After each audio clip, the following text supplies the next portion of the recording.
This is a presentation that I did back in April of 2025 for the Wendell Historical Society. I am Michael Boyette, and this came about because of a conversation I had with Mary Jo Cashin and some others of the Historical Society. And so we decided to put together a little presentation that may be of interest to people now and maybe even in the future. So Herodotus of Halicarnassus, way back when, said we should study history so that the actions of people will not fade with time. And he is known as the father of history. And so we're in his great tradition, I guess. And there have been many, many historians down through the centuries, but he is the father of history. If we think about it, we share an experience of living out our lives on a little piece of ground with people who lived hundreds or even thousands of years ago. They didn't have the technology nor the knowledge of the greater world as we do, but they were just as much human as we are today. Just like us, they had families and friends they loved. They made a living, enjoyed each other's company, endured the thrills and hardship of life, and watched the seasons pass. Looking into a starry night sky, did they ever wonder about us here in the far future? Do we ever wonder about them? So the question is when did the first humans set foot in what is now Wendell? And where did they come from? Well, there's been a whole lot of research done on this in the last 100 years or so. And it's pretty much a sure thing that they came from Asia via the Bering land bridge. It turns out that Asia and Alaska were connected by land back at some time in the past. And it would have been possible to essentially walk from Asia over into North America. This was because it was during the last ice age, and there was a lot of ice that accumulated at the poles, and the sea level was lower. And so people came in that way. The latest research suggests that the first humans arrived about 25, 30,000 years ago. They may have come in waves separated by several thousand years across the Bering Land Bridge. And one reason that we think they came in waves is because if they came in waves, they probably came from different areas of Asia. And we suspect this because if you look at, for example, the blood types of Native Americans from, say, Central America, South America, North America, there are several different blood types, which corresponds to several different blood types that could be found in Central and Northeast Asia. The most likely scenario is that humans came from Siberia on the coastal route. Most of the time, the land route or going across most of the land after they had got over into Alaska was blocked by glaciers. So until about 18,000 years ago, the glacial ice sheets blocked the land route. They were hunters and gatherers of megafauna like mammoths and mastodons and giant bison, and unfortunately were hunted by saber-toothed cats and dire wolves. Populations increased substantially between 14,000 and 15,000 years ago, coinciding with a temperature spike at the end of the Ice Age. These people were hunter-gatherers, and life was hard for them. And so when things began to warm up, presumably there were more animals and they didn't have to travel quite as far for the next meal. And so they were able to move about. And so we know from a lot of archaeological research that it only took them about 1,000 years to go from Asia all the way down to the tip of South America. And that's quite a trip. And they, many of them, of course, stopped along the way and established places to live. But the earliest that we know about Southern South America is probably it took them about 1,000 years to get there. This has recently been found. These are human footprints that were found in New Mexico in the last few years, and they were dated between 23,000 and 21,000 years ago. And interestingly enough, these are the footprints of and I don't know how they know this, but these are footprints of a young woman. If you go barefooted all your life, your toes tend to spread out, and that's what you see here. But even more than that, she passed by there twice, and the first time she passed by this particular location, she was carrying something, and it is suspected that what she was carrying was a child with her. Mammoth tusk, believe it or not, and bones and teeth have been found in North Carolina near Goldsboro, Ricel Beach, and near Elizabeth City. These were difficult animals to kill, and it took a crowd of people to do it with spears. And I'm sure that there were many people that were killed and injured because these mammoths didn't, and mastodons didn't take lightly to being speared. The earliest estimated arrivals for humans in North Carolina is about 14,000 years ago. The forest and climate at that time were similar to what we would have in Canada today. Um, the sounds in the Outer Banks did not exist. The sea level was about 20 foot lower, and so the sounds were simply nothing more than river valleys. And the beach was probably, the coast was probably 10 to 15 miles east of its present location. What you see in the right picture is the forest in Canada with the firs and the evergreens, and which is what it was probably like. It's hard to imagine there around Wendell looking like this, but surely it did. And then on the left, you can see the level of the sea that has been charted over the last like 140,000 years. And you can see that about 18,000, 16, 17, 18,000 years ago, there began to be a big warm up. And so the sea level rose and rose and rose, and it's back up to where it is today. You may be familiar with Hemlock Bluffs in Cary. It's a little natural area, or Flower Hill Nature Preserve, which is south of Middlesex. Both of these are disjunct, and disjunct is a big word that just means separated mountain plant communities and microenvironments that survived the retreat of the last ice age about 10,000 years ago.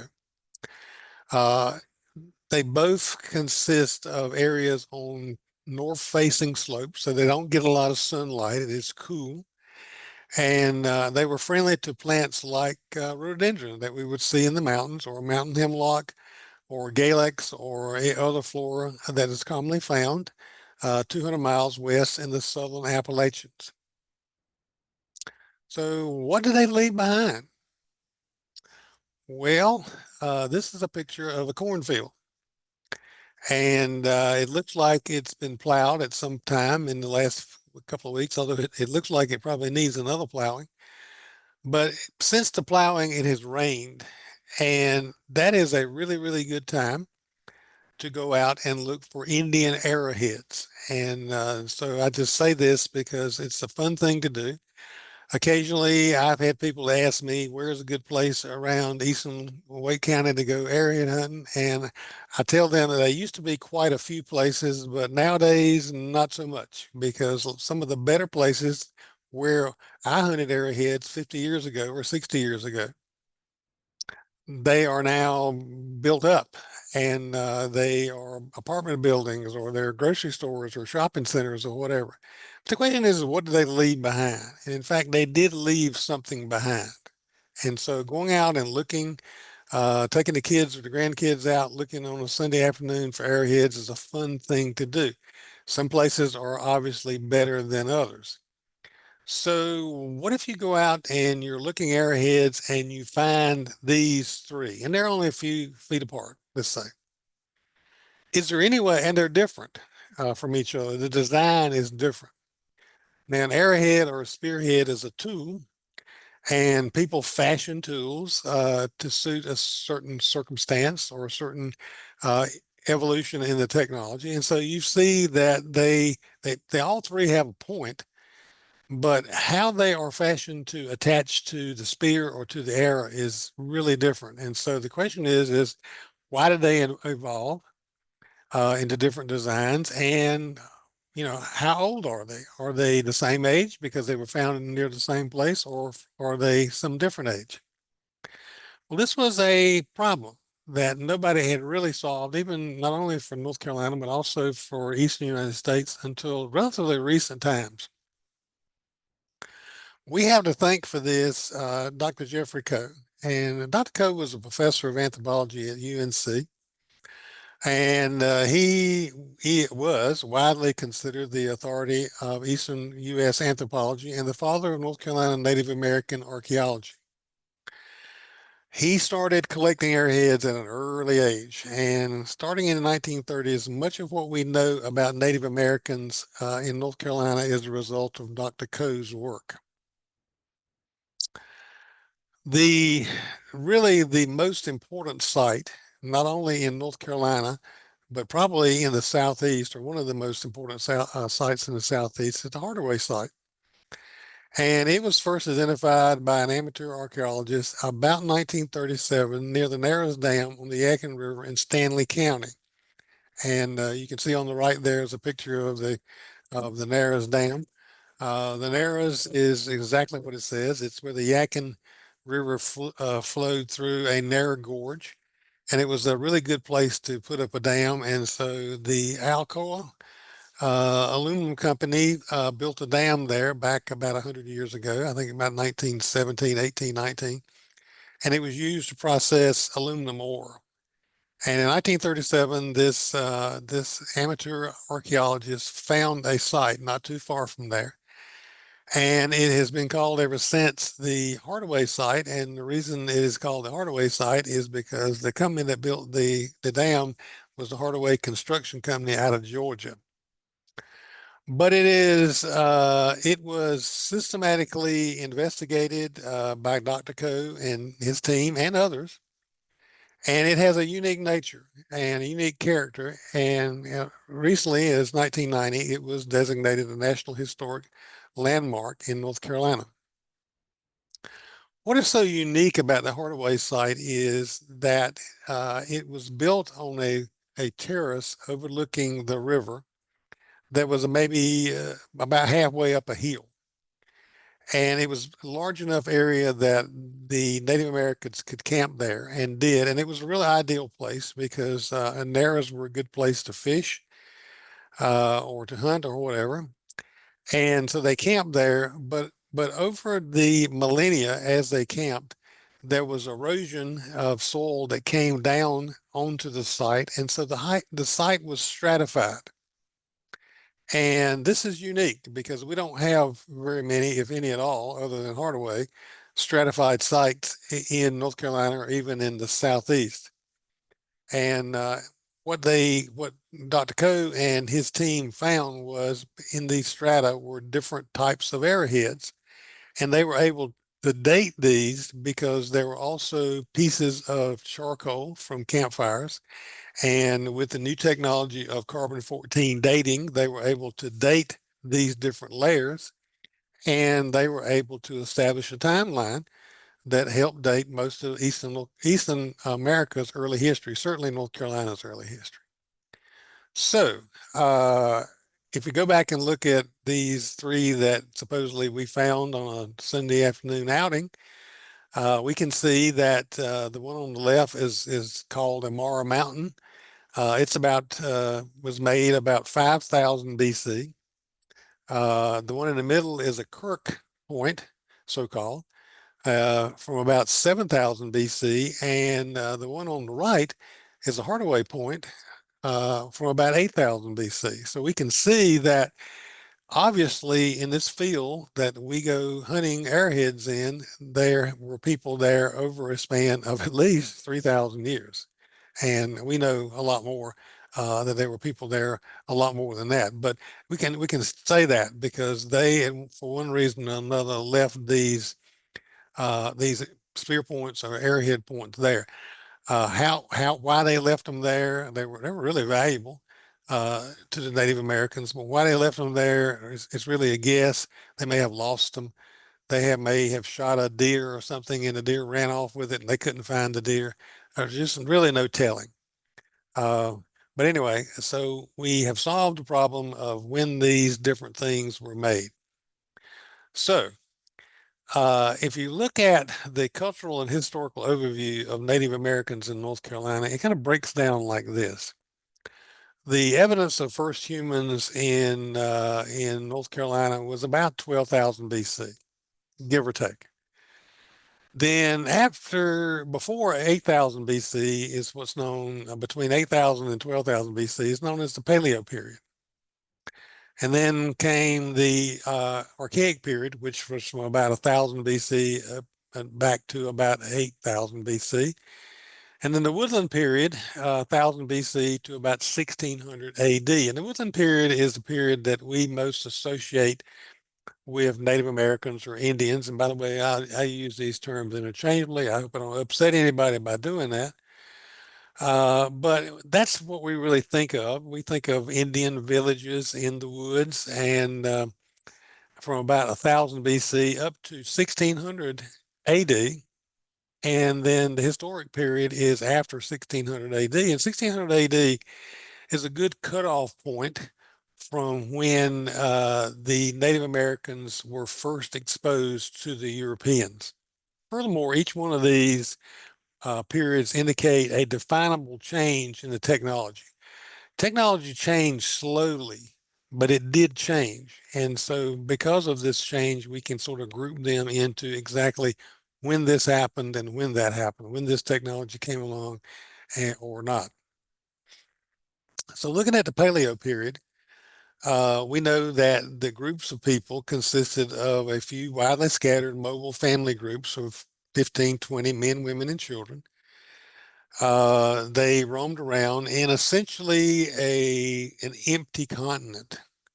I'm sure they ran into other groups from time to time, but there's no reason to believe that there was any competition for food or there was any problems like that. And so 15, 20 people are enough people that you can move relatively easily, and a hunter or two can provide food for them. They subsisted mainly on meat, which with very little vegetable food. They were expert at hunting the large and dangerous megafauna and were themselves hunted by large and dangerous carnivores. How would you think about going out into the woods or wherever and being concerned all the time about being attacked by some hungry um, dire wolf or saber-toothed tiger or whatever? They hunted and defended themselves with spears tipped with an expertly crafted stone blades unique to North America. These were first found in New Mexico with the bones of an extinct buffalo and were named Clovis after a small town in New Mexico nearby. Clovis points have been found in North Carolina, mostly in the eastern counties, and Clovis points are only found in North America. They were arguably the first real technology invention uh, that was done in North America. Clovis points are relatively rare, and relic hunters and collectors, they are the holy grail of artifacts and highly sought after. It's not a good idea to buy them online or the trade show because flint napping has become a cottage industry in recent years. There are people now that can nap flint probably as good or better because we have better tools than they could 10,000 years ago. So beware. Authentic stone artifact, thousands of years old, will have lost their shine and will have a dull rind on the outside. The rind is hard for the foragers to duplicate. You can see down at the bottom, there's the real ones and then there's the fake ones. And you can look up at the top and you can see there's a map of where most of the Clovis points have been found. And most of them, a lot of them have been found on the Delmarva Peninsula, which probably for whatever reason was a good place for some of these megafauna. You can also see there was some down in eastern North Carolina. Uh, just remember that back during this time, there was no Chesapeake Bay. Chesapeake Bay was basically just a river valley of the Susquehanna and the Potomac and the James and the York. And so it was easy to kind of cross over. And so animals were there, and there was where the hunters were. Let me say a little bit about nappable stone, because this was extremely important to these people. Napple stone is the one raw material essential to the survival of Native Americans until the Europeans arrived with their metals in the 1600s, which was a game changer. It's a fine grain, allows it to be shaped by percussion into an extremely sharp edge. If you think about glass, it's almost a kind of glass. In fact, it's a volcanic material, and it's very similar to glass. It's got a high silica content, which is the reason it breaks easily and also breaks to a sharp edge. Almost all artifacts found in North Carolina are made from the volcanic stone rhyolite. And rhyolite is only found at Moore Mountain State Park in Stanley County. And so if you look around, even in the far eastern part of North Carolina, if you find arrowheads or spearheads, it's likely to be made from rhyolite that came from Stanley County, which is just east of Charlotte. The Indians mined this material for their own use, and they carried it hundreds of miles to trade.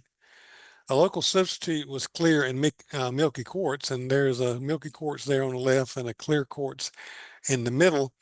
But those were kind of poor substitutes. They didn't take the edge. They were difficult. And honestly, milky quartz and clear quartz that were suitable for making arrowheads or spearheads was pretty rare. So we get now into the late Paleo period, just before 8000 BC. Like I said, in 1937, amateur archaeologists discovered the Hardaway site overlooking the Yadkin River. It's multi-layered, and material coming to this site has been used to assist in dating materials from other sites throughout the eastern United States. Hardaway points, so-called, descended from Clovis points and are much more common than Clovis points. They're also found pretty much all over North Carolina, Hardaway points are. They're smaller and side-notched to secure them better to the spear. And they're not as big, which indicates that probably by this time the large megafauna, the mammoths and the mastodons and all that were beginning to thin out. And so they were now hunting for smaller game, and smaller game could be easily hunted with smaller points. So the Hardaway points came along, and then after about 1,000 years, they evolved to another type. So when they are found, they indicate that humans hunted and traveled in that area about 10,000 years ago.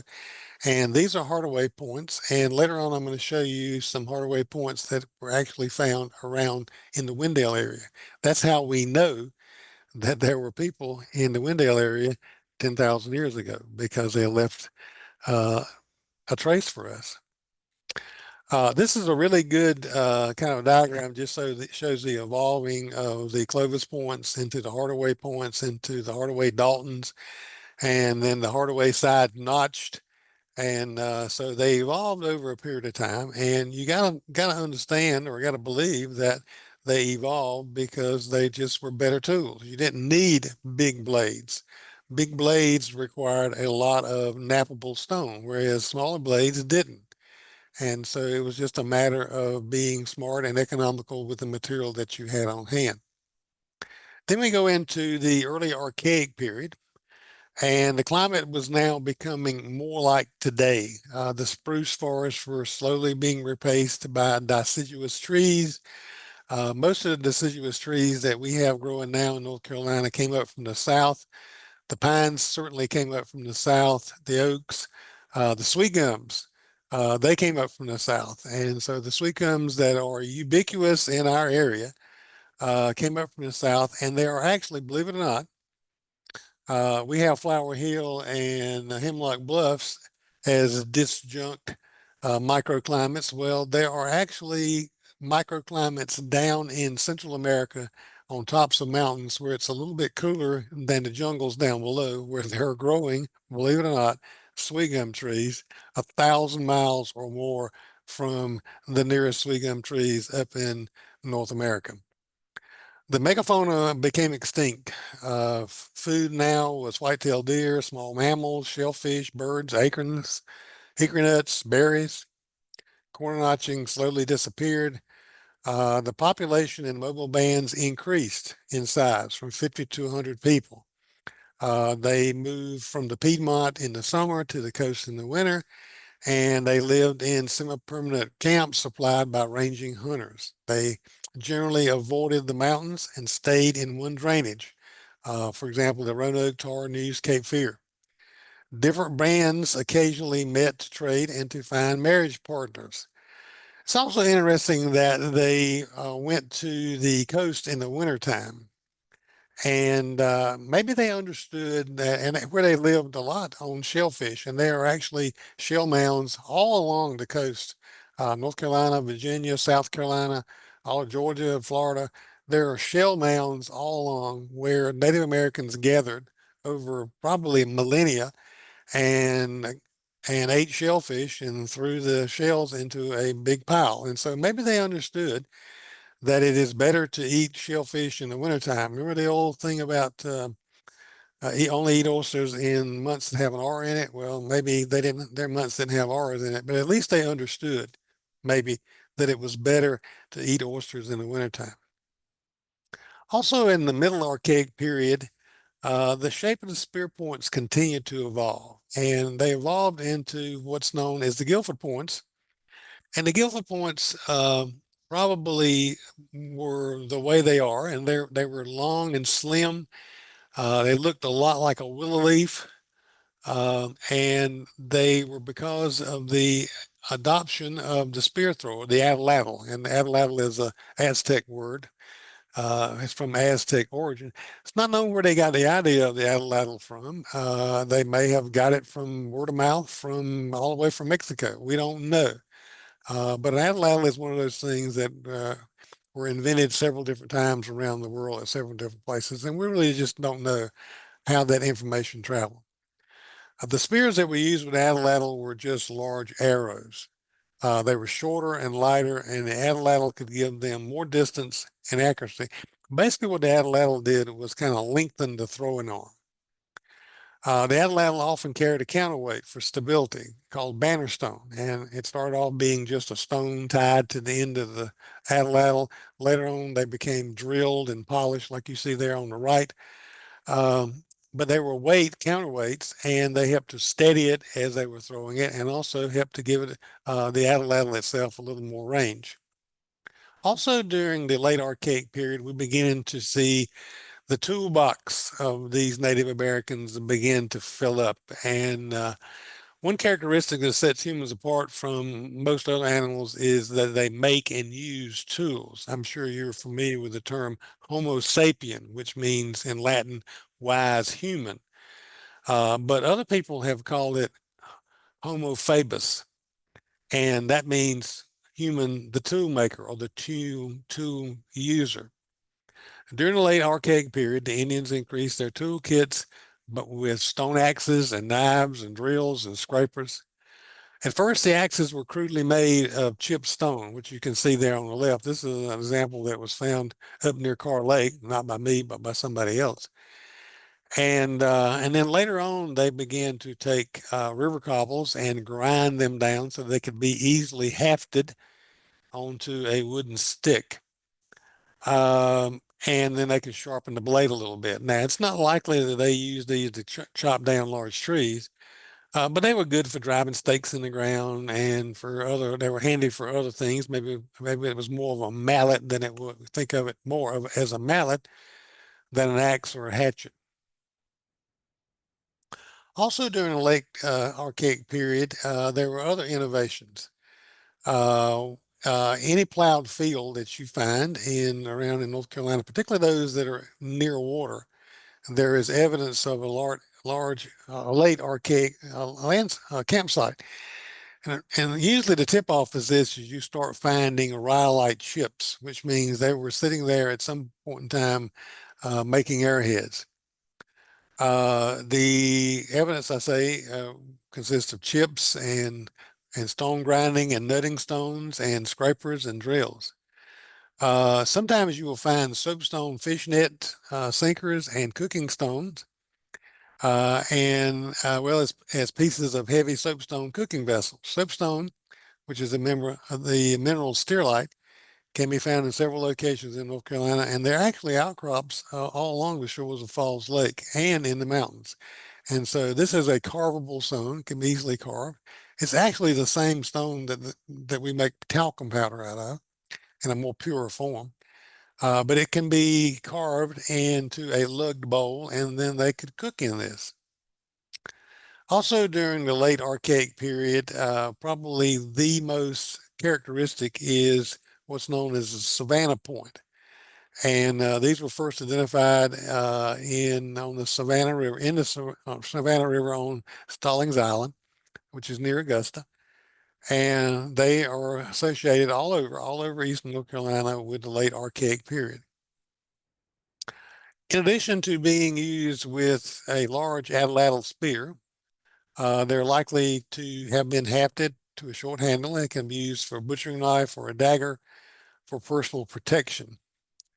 These are some points that I have found over the years and from my collection. And if you will notice the one in the top left and the one in the bottom right, I have pondered for years why the tang on the end of it is offset. Never could figure that out.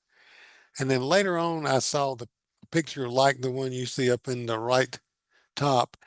And it dawned on me that this may have not been a spearhead, but it may have been a knife. And they were able to use it for butchering or whatever. And you see their position next to it is a Savannah point. So these may have very been late Archaic period knives. By the late Archaic times, the Indians were enjoying a varied diet, including squash, sunflower, maygrass, lamb's quarter. They had begun to try to, as best they could, to domesticate wild plants, and squash was probably the main one. Squash were domesticated from a wild plant that grows actually sort of the central area of the wild squash is in Kentucky. But they discovered that they could grow it and they started selecting the better squash and saving the seeds and all that. And that's how you domesticate things.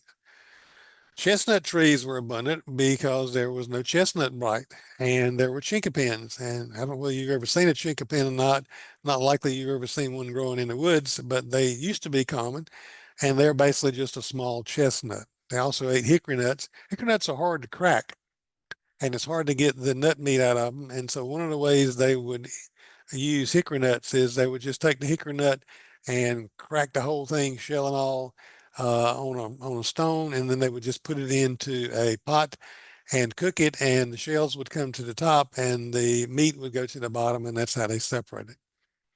They also ate various fish and freshwater mussels and turtles and deer and small mammals and birds, berries and wild plums and peaches with oysters and clams in the winter. And yes, peaches were thought there was a variety or a species of peaches that were actually native to North America. And by this time, the Indians were actually growing them. So it's kind of interesting to think that these Indian villages may have had their own little orchard somewhere.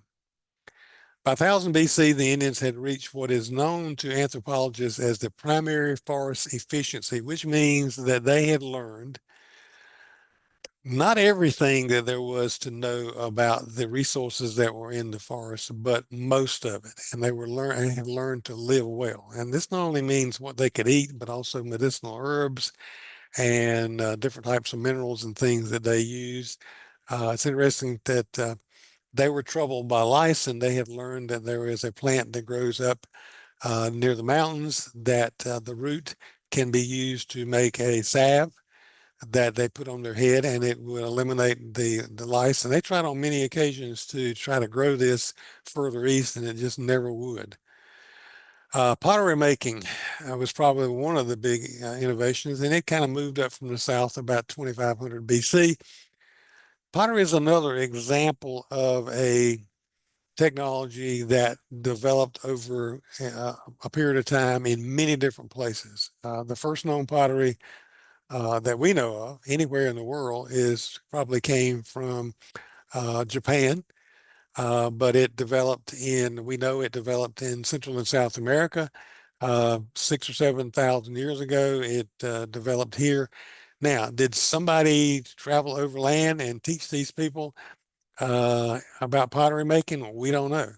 All we know is the first pottery reached the South along the North Carolina, Georgia coast about 2500 BC, and it didn't take very long for it to get up into our area. By the way, when you're out looking arrowheads, you might also, if you're near a place where there's a campsite, sometimes you can find pieces of pottery, which is very interesting. Not likely you're going to find a whole pot, but you can find whole pieces of pottery. I have found lots and lots of pottery in one location and have tried unsuccessfully to put it all back together.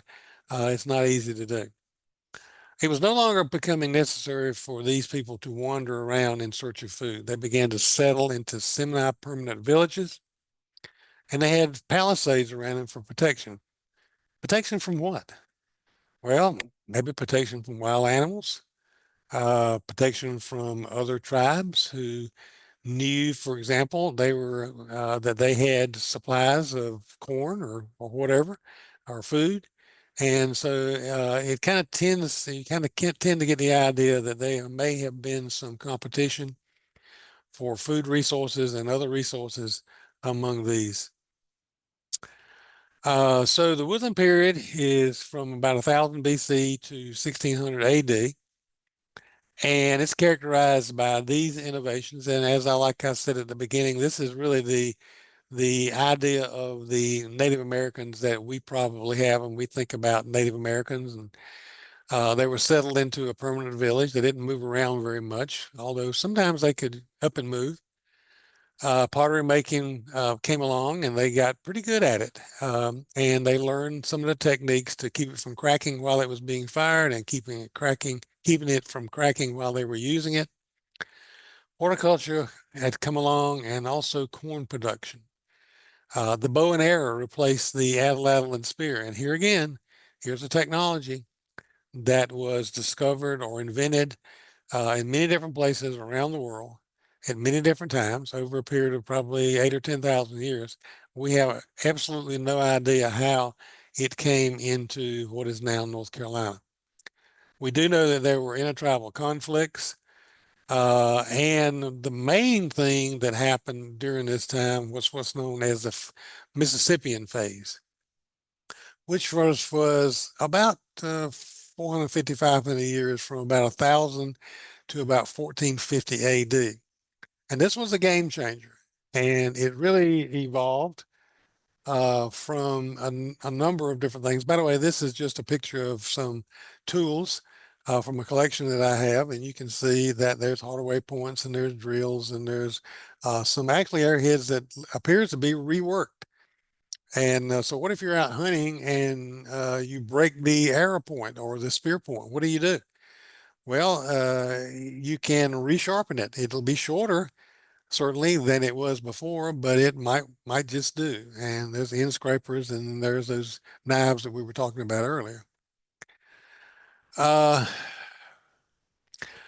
and this is something to keep in mind, although most all stone projectile points are called arrowheads, the only real arrowheads that are in the or are the woodland phase points that are often termed bird points. These are small.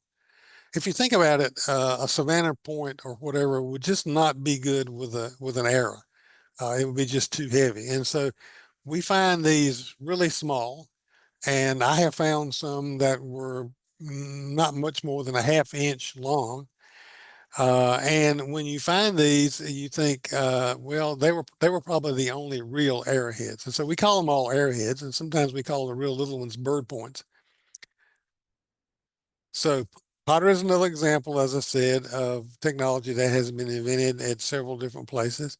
And it spawned a revolution in cooking. They were able to cook stews and all that sort of thing. And here's an example that you see. And you see it looks like some sort of a pattern on the outside. Inside it's smooth, but the outside has got this pattern on it. I've heard people say that what they did was they rolled a corn cob all over it. Well, that's not true. What they did, what do you see here is a paddle that has been covered with a fabric. And what they would do as they finished up with this pot, and it was still uh, clay that they could mold, they would paddle it, and that had a tendency to make it more dense and to make it less likely to crack while it was being dried or fired or while it was being in use. And so what you see here is evidence of a fabric covered paddle. These are actually some pieces that I found behind my house not too many years ago, and the, the pottery is still here, the paddle long gone. Corn production came to North Carolina from the Mississippi Valley about 900 to 1000 AD, and it had a huge beneficial effect. It was really the major source. It was one of the few sources. It was they didn't have many sources of carbohydrates before corn came along. When corn came along, they had a major carbohydrate, and they had something that could be easily stored. And so a lot of these villages had their own little corn cribs where they could store corn. So some results of agriculture, well, they had food security, particularly with corn, and they started growing beans too, that they didn't have before. And so they could store all this stuff, and so they could eat well in the summer, and they could eat well in the winter. Along with this wealth of resources they had, there was social stratification and division of labor. If somebody was a good farmer, then it makes sense to let them farm. And if somebody was a good hunter, it makes sense to let them hunt. And if somebody was good at making pots, it makes sense to let them make pots.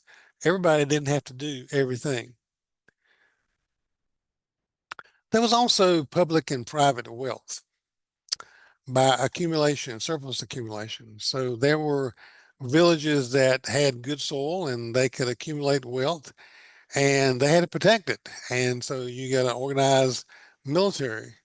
There was more free time. There was time for games and dancing and arts and crafts, along with decorated pottery and textiles and woodwork. And there were cooperation through villages, through an organized central government. And this gets back to the Mississippian idea. Uh, what happened was corn production kind of moved up from Mexico into the Midwest a couple thousand years ago, and it really was done well along the Mississippi Valley. And they learned to grow it. They had a lot of fertile soil there. And so what emerged from that was a complex society with a centralized leadership. And these were agricultural based economies.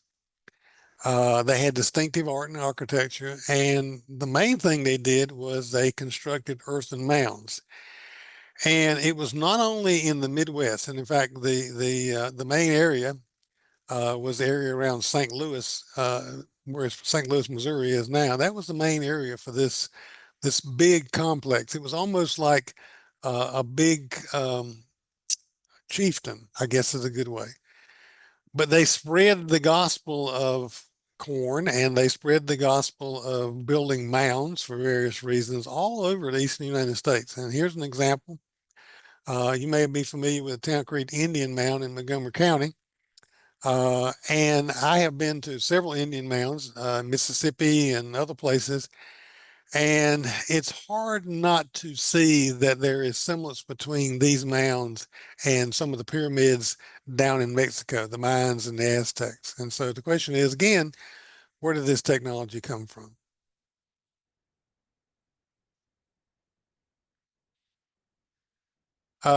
It was powerful. It was a powerful chieftain, but it was relatively short-lived. And if you look at this map really closely, you can see all these little reddish dots on them, and they're all locations of Indian mounds. And you can see they all the way up to North Dakota, all the way down into Florida, all the way up into New York, and a few in Canada, all over the place. But the idea of building mounds and whatever the philosophy was and the religion was for doing this, they were able to carry it a very, very long way. And so their capital city, like I mentioned, was a place called Cahokia. It was near Kansas, near St. Louis. So you can actually visit that place now. But there are Indian mounds all over, and there's some in northeastern North Carolina. Most of them are small. A lot of them have been plowed down over the centuries, but there's still a few. If you've ever been to Franklin, North Carolina, there's the Indian mound right in the middle of town. So Native Americans may have been using tobacco, the type of tobacco that is wild, Nicotiana rusticum, grows wild around. I don't know that I've ever seen any of it, but I am told that it grows wild in the southeastern United States. It's got 9 times more nicotine than the Nicotiana tabacum, which is our commercial variety of tobacco. I have been told stories about people who have tried to smoke Nicotiana rusticum, and the story goes is when they finally regain consciousness, they swear off smoking and nicotine for the rest of their lives.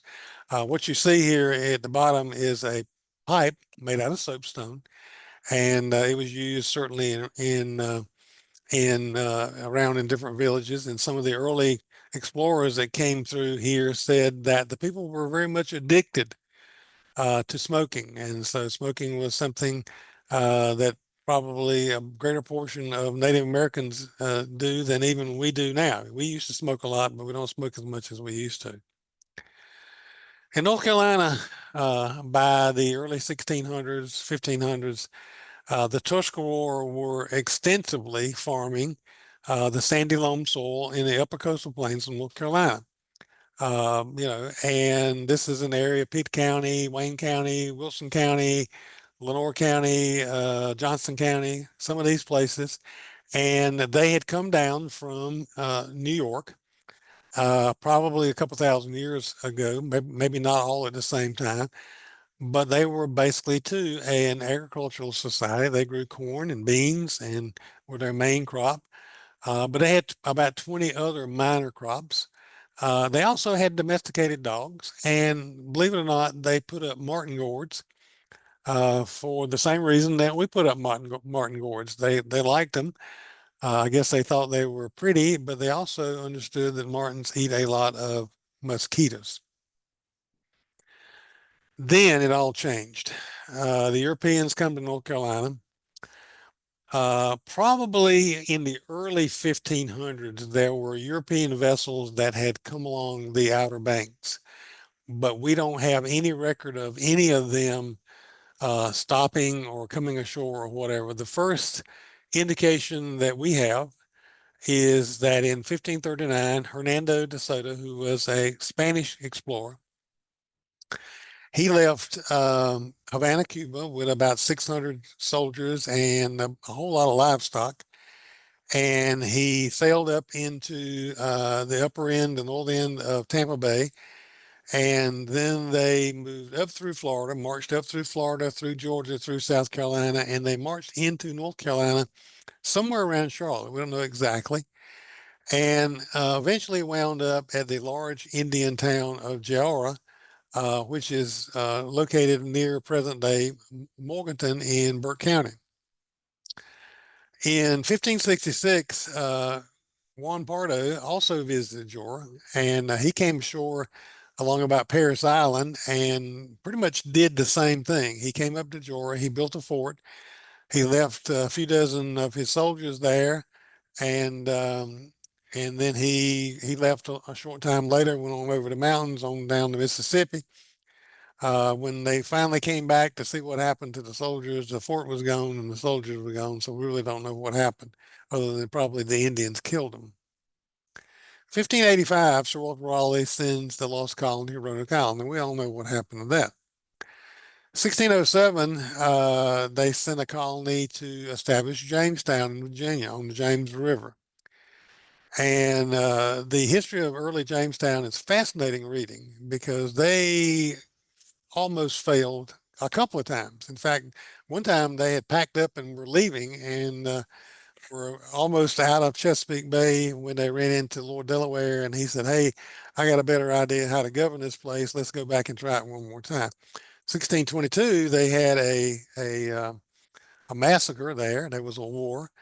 But also in 1622, there was an expedition from Jamestown led by James Pory, and he explored northeastern North Carolina. And I think that's probably where they got the idea that if they began to overpopulate the tidewater of Virginia, northeastern North Carolina was probably a good place to go.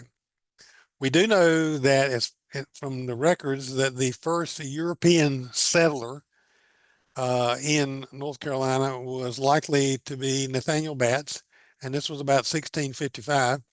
And he was a trader with the Indians, and he became a resident and had a trading post on Salmon Creek, which is at the western end of the Albemarle Sound. Salmon Creek is a really, really great place to go kayaking and canoeing. There are places to get into it at. It's right there and very near to the close to the bridge crossing over the Chowan River. So it's a big, good day trip. 1685, other Europeans began trading with the Indians in central NC along the Great Indian Trading Path.